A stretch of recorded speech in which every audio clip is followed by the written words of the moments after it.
Namaste and welcome to another edition of the Bharatvaarta Weekly. Plenty of events happened over the course of this week, and also we're talking on this very auspicious occasion of Deepavali. Happy Deepavali to my co-hosts Srivatsa and Ashish. Happy Deepavali, guys. Happy Happy Diwali, Gary. Deepavali to everyone who is listening into Bharatvaarta as well.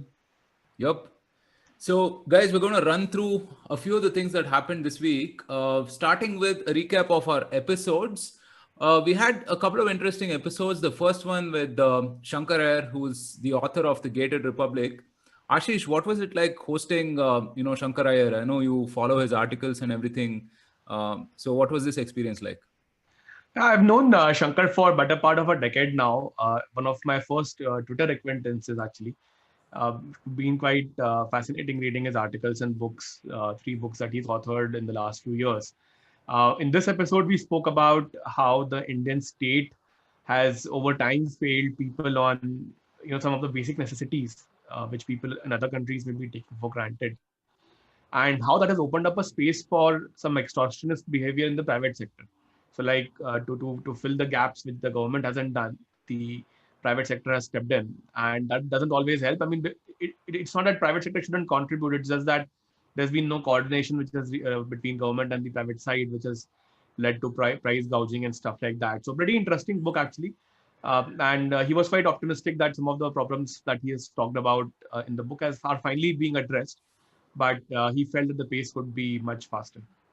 Right. The other episode we had was on writing Indian history, and this featured Sandeep Balakrishna, who's an author and columnist. He runs the Dharma Dispatch, which is certainly very unique voice in the whole online news and content space. This was actually a very interesting episode for me because I had a set of questions prepared for Sandeep, and it went off on a different tangent. But I quite appreciated the nuance that he brought into the subject matter itself in terms of how itihasa is different from history.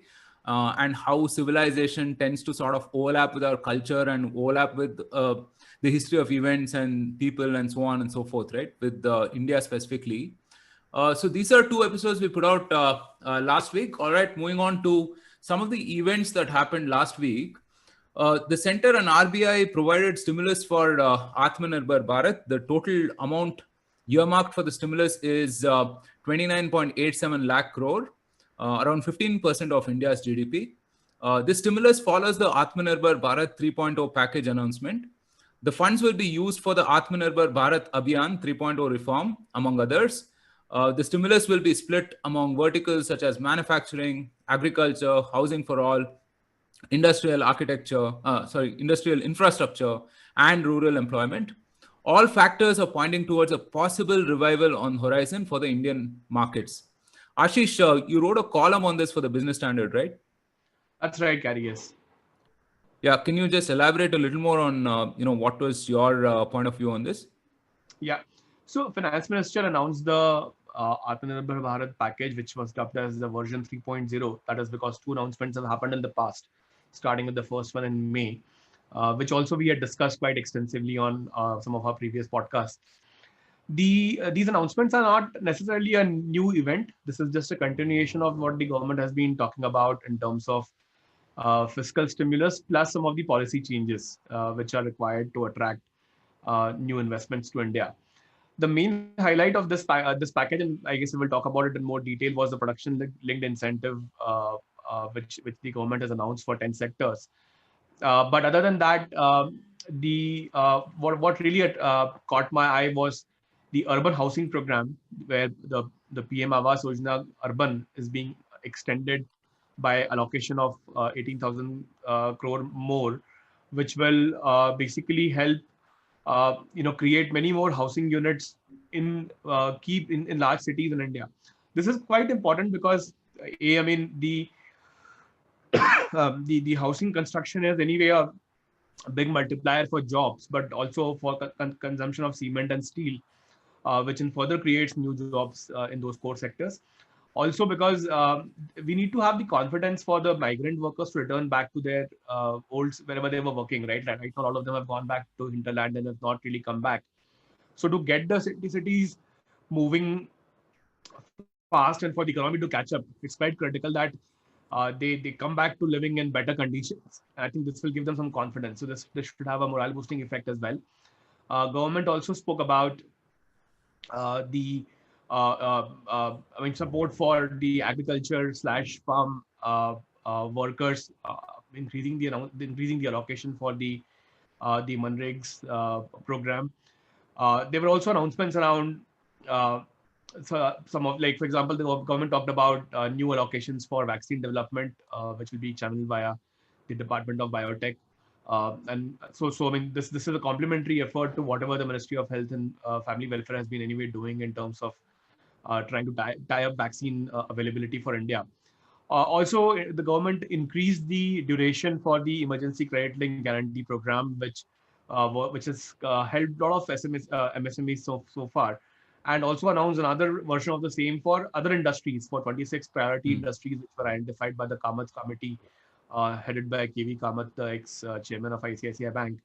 So these 26 industries will also be able to borrow new funds up to 20% of their outstanding credit as of Feb 29th. And this will help. I mean, the moratorium. I mean, there'll be like a principal repayment moratorium here, and the payment terms will also be easier. This should help some of the distressed sectors. What needs to be seen is what impact it has on the bank balance sheets, because it's effectively we are kicking the can down the road on the NPA problem.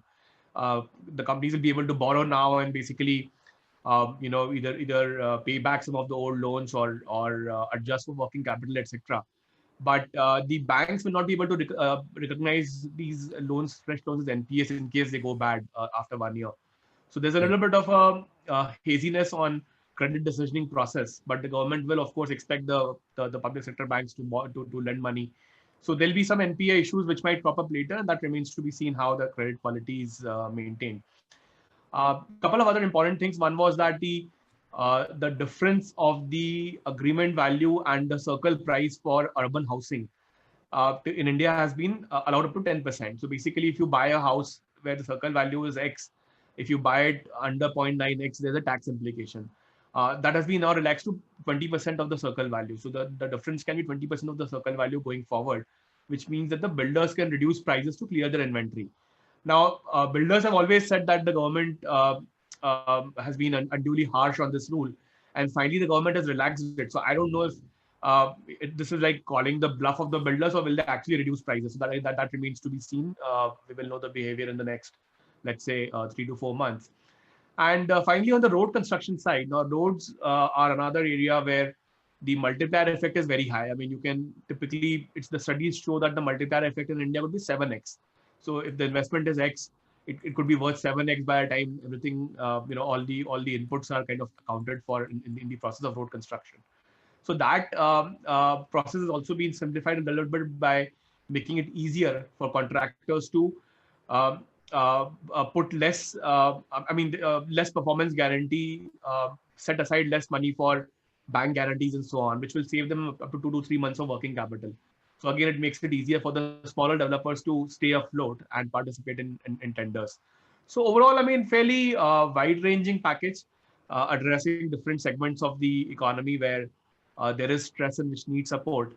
But again, this may only be one of the various announcements which needs to be made, and other potentially a few things might come up in the times to come as the growth picks up. Right. All right. That was certainly interesting. Moving on, we had another interesting event over the course of the week. The Bihar election results were declared, and it seems that NDA will hold power with 125 seats. Congress didn't do well in the bipole elections as well, with BJP winning 7 out of 11 states and winning 41 out of 59 seats. 31 of these seats were won from Congress, mainly in Madhya Pradesh and Gujarat. So, Vatsa, we got this right again. Yeah, we got it right. That's 2-on-2.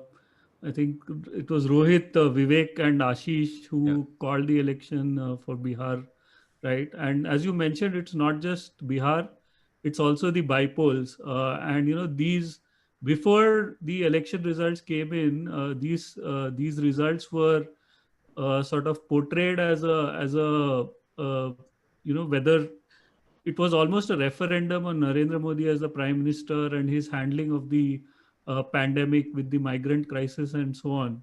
But it's clear that people did not see the way COVID was handled by the government as a negative. That was due to multiple reasons, and we have spoken about this multiple times in different podcasts. So the direct benefit transfers, free food grains, they ensured that people got through these difficult times even though they didn't have work. Uh, so that definitely helped with the bipoles. When it comes to Bihar, I look at it in two or three ways. One is, if you see Congress, they had a bunch of dynastic candidates, whether it was Shatrughan Sinha's son or Sharad Yadav's daughter, all of whom have lost. And it's a rejection of dynastic politics in some sort. Even though both Tejasvi and Tej Pratap Yadav were Lalu's children, won. But by and large, I think Congress has been the biggest loser in the Bihar election. What we also saw was the women voters becoming very critical for the NDA. And again, this has not happened overnight. So the Ujjwala scheme, building of toilets, building of houses in rural India, all of this has built a very strong voter base for BJP, because people trust the prime minister as a leader who delivers and solves last mile problems. India's problem historically has been, and even Ashish has mentioned this on multiple podcasts, that we really struggle when it comes to delivering in the last mile, which is why we don't get to see results of reforms or programs carried out by the government. Overall, I think there was another factor in terms of the fact that NDA literally swept the third phase, which is that I think people at some point were afraid of sort of Jungle Raj returning to Bihar, and that may actually have led to people deciding to vote for NDA and not wanting to risk another 5 years lost with an RJD government. Gary, just to add here, there's another point which we had discussed on the podcast and which seems to be coming true, is that there seems to be some reluctance on part of Nitish Kumar to assume the chief ministerial mantle, or maybe he's just basically bargaining for a better deal. If you see his behavior since the election, I think for 3 or 4 days he didn't. For 3 days he did not even acknowledge the result. I mean, publicly on Twitter, there were hardly any sound bites or anything. He then, when he finally tweeted, he made it sound like it was an NDA victory. And I think in one of the other meetings also, he said that NDA has won the election, so NDA will decide what needs to be done, who will be the next CM, etc. And in parallel, Jitan Ram Manji, who by the way had a stellar performance for his party, which is HAM secular. So he has also appealed to Congress MLAs to defect and join JDU, because apparently in his assessment, Congress doesn't have a future in the state, so they should all join JDU.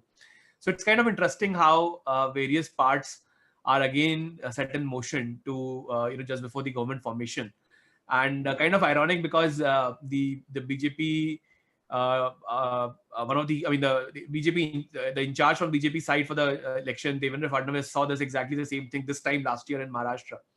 So it still remains. I mean, I know that Rohit and Vivek were both sanguine and they said that Nitish will not shift this time, but I had my doubts and I still feel that things might keep changing. So until the oath ceremony actually happens, we still don't know whether Nitish will be the CM and then if he has on what terms and conditions. So still a few days to go for the suspense, I believe. Right. Right. Yeah. I mean, certainly a lot of action. Right. And would love to discuss some of the juicy bits offline, actually. But moving on, the government unveiled production-linked incentive scheme with 1.46 lakh crore outlay. The program is set to encourage manufacturing in 10 key sectors, according to the Finance Minister Nirmala Sitharamanji. These sectors have the capacity to create jobs and make India self-reliant. The biggest chunk of the budget was allocated to automobiles and auto components production. coming to around 57,000 crores. Other sectors, including food processing, telecom, and white goods, such as ACs and LEDs. Similar PLIs have seen a good response in medical devices, mobile phones, and pharmaceutical ingredients as well.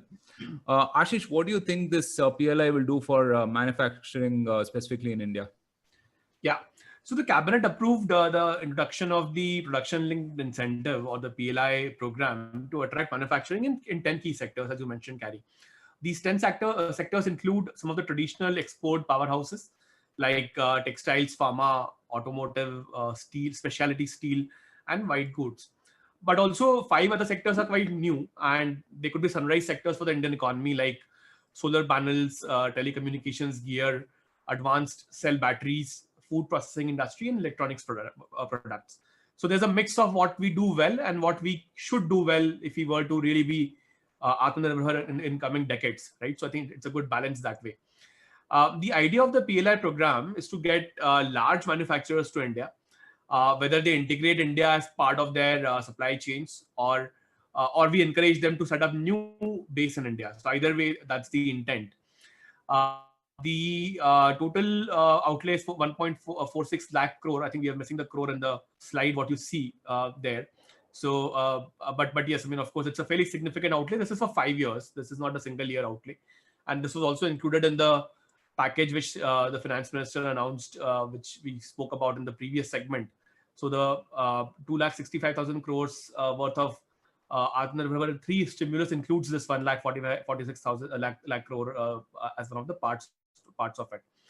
And the way it works is that we provide incentives to companies on the basis of their incremental sales or capital expenditure or expenses, and we offset that a little bit from the government side to get them to India. So basically, this helps improve their profitability for the period of the program, which will be like typically 3 years or 5 years. And that is that with the stock performance improves, and the multinationals are then incentivized to shift, make more in India. So I think that's the intent, larger intent. We had also cleared a PLI program for 10 mobile phone manufacturers and 6 electronics component manufacturers earlier in October, which is how a lot of the Apple suppliers seem to be moving their base to India. This was part of an announcement which was made by the Ministry of Electronics and Information Technology in April.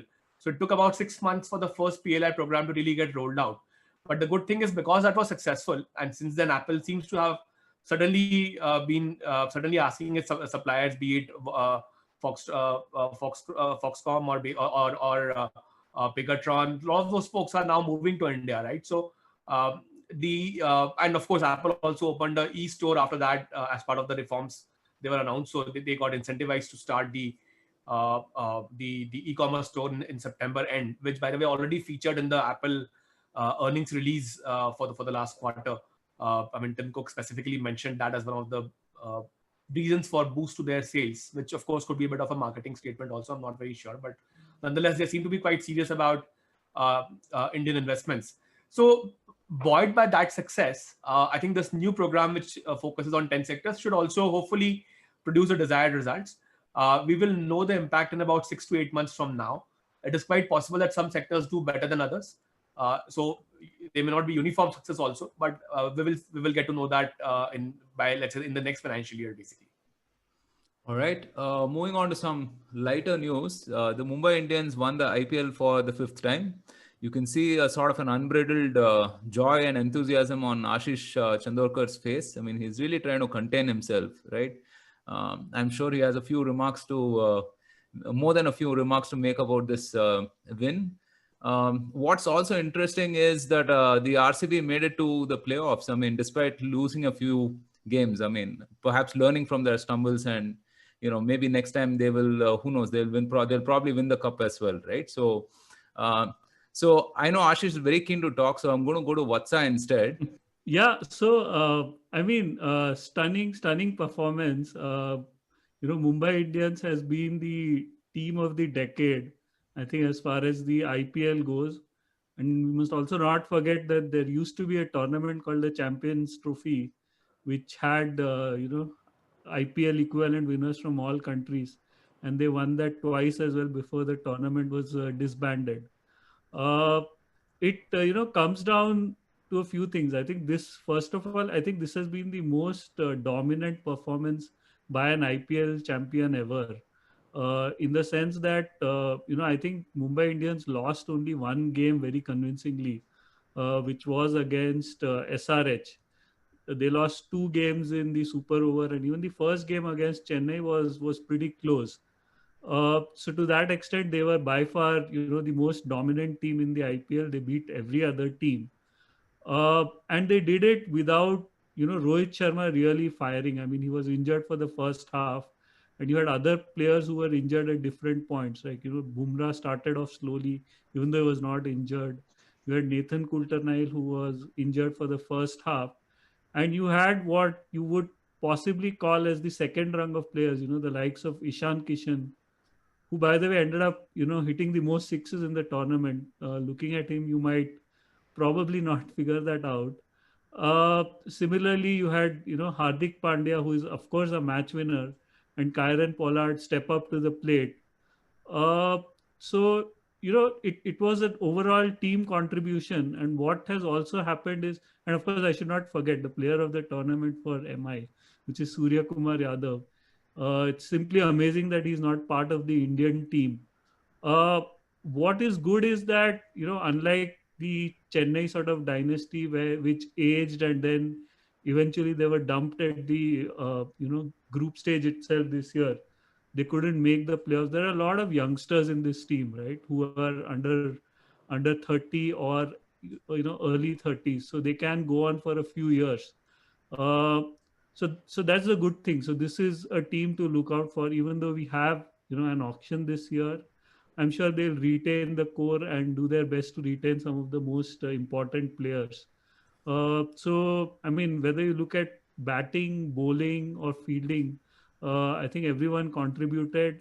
But most of all, I think one thing that is not noticed is this is the fifth IPL that Rohit Sharma has won as a captain, and that's a phenomenal record in itself. He has shown to be a very mature leader, and the players talk about him being a very calming influence. He literally helped them bring out their best performance.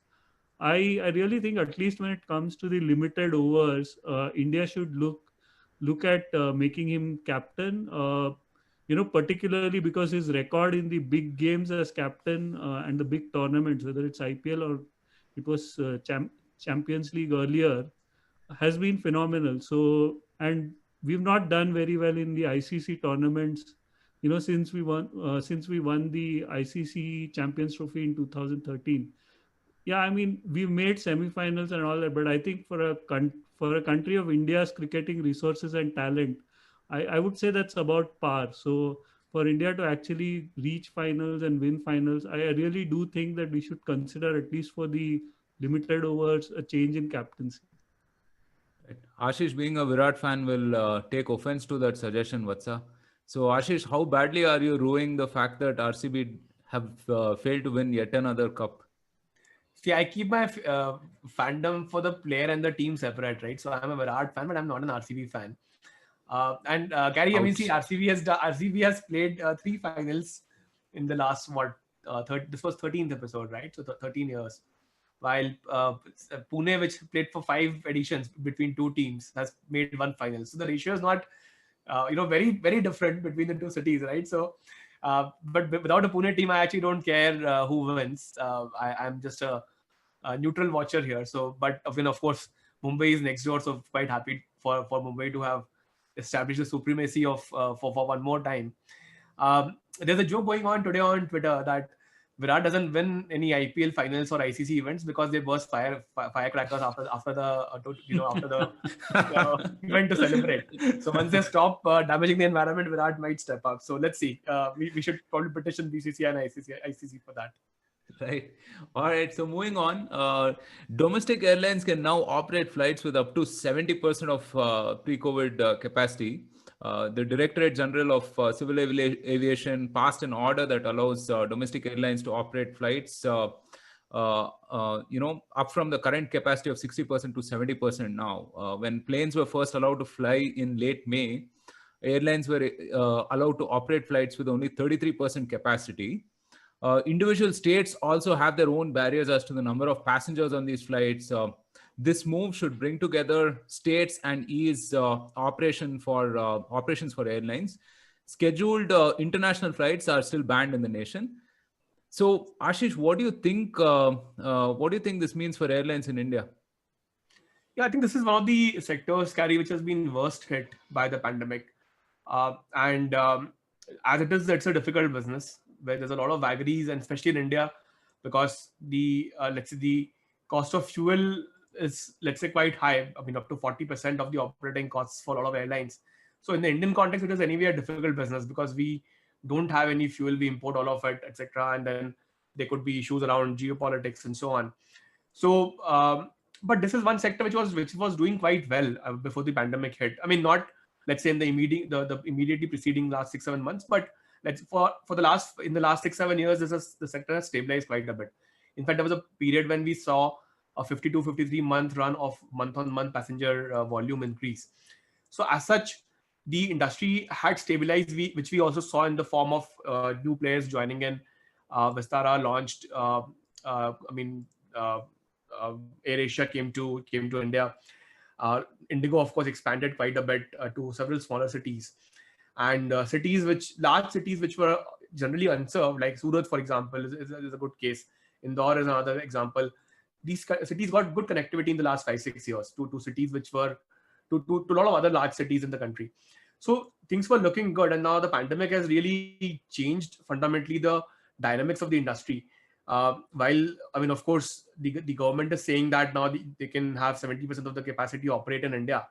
The fact is that even to come back to the levels of pre-COVID might take another 5-6 months perhaps from a passenger traffic perspective, and that is a huge setback. It is quite possible that we see many activity, maybe one or two smaller airlines may close down. Some of the regional airlines have already stopped operating, the ones which had applied under the Udan program and which were running like sub-regional routes. So a bit of a churn, unfortunately, in an industry which had done quite well.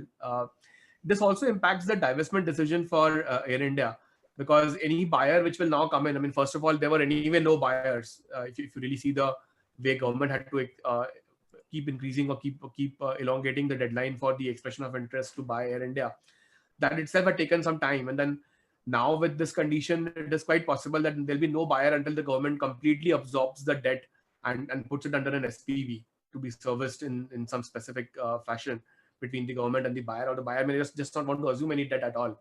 So it's a bit of a losing proposition for a sunrise sector. And of course, because of airlines, industries like hotels also etc. have also got impacted, because hotels typically have a running business with airlines when their crews stop over in various cities. So let's hope that pandemic seems to be stabilizing in India, assuming there's no second wave from here on. Hopefully more people will travel, but certainly tough times at least till March, April, until the next summer vacation for this industry. Right. On the same, travel and transportation note, Virgin's Hyperloop hosted the first human ride in a successful test. The test was conducted in the Devloop test track, which is about 500 meters long and 3.3 meters in diameter. The test pod is dubbed the Pegasus pod and was a shrunken down version of the finished product and was made for 2 passengers. The loop is said to be able to reach speeds of over 1,000 kilometers per hour due to its use of magnetic levitation technology and the tube being a vacuum, reducing air resistance. The technology is predicted to be available for human travel in 2021. Vatsa, this is a really exciting development and seems like it's the future of human transportation. Yeah, absolutely. I mean, in India, they're planning 3 routes, one of which I'm sure Ashish would appreciate, which is Pune, Mumbai. Then there was one which is planned between the Bengaluru airport and the city, and one between Chandigarh and Amritsar. So it might still take a decade, for the technology to become operational. but a successful test is it's a great first step, towards adopting this technology. The this idea of trains moving through evacuated tubes has existed for a while. In theory, it has always been considered possible. However, I think this is the first time that we are seeing a demo where it's moved. It's not a very long distance. It's about 400-500 meters, and it's reached a top speed of under 200 kilometers. uh, so overall, I think it will still take a lot of tests and a little while before the technology is available for commercial use. Uh, but it's a great move in the sense that what was considered theoretically possible till now has been practically achieved. Of course, there are a few riders, in the sense that the riders couldn't really move in this test, which is okay for a 15-second test where you cover 500 meters. But if you're taking, say, half an hour to travel from, say, Pune to Mumbai, you would need people to move out. So there is a lot of designing and those aspects that need to be improved and delivered till it's really possible to use it in a real life use case. But overall, it's a great first step. Right. All right, so that's about all we had time for in terms of news and events from the last week. We're really glad that you chose to skip the news and watch the weekly instead. Upcoming, we have a superb episode on the legacy and significance of Pandit Nehru, Babasaheb Ambedkar, and Sardar Patel. This was one of those. I mean, I wish I had this kind of a history lesson when I was growing up, right? Very, very fascinating. Beyond dates and events, and really looking at perspectives of each of these great stalwarts.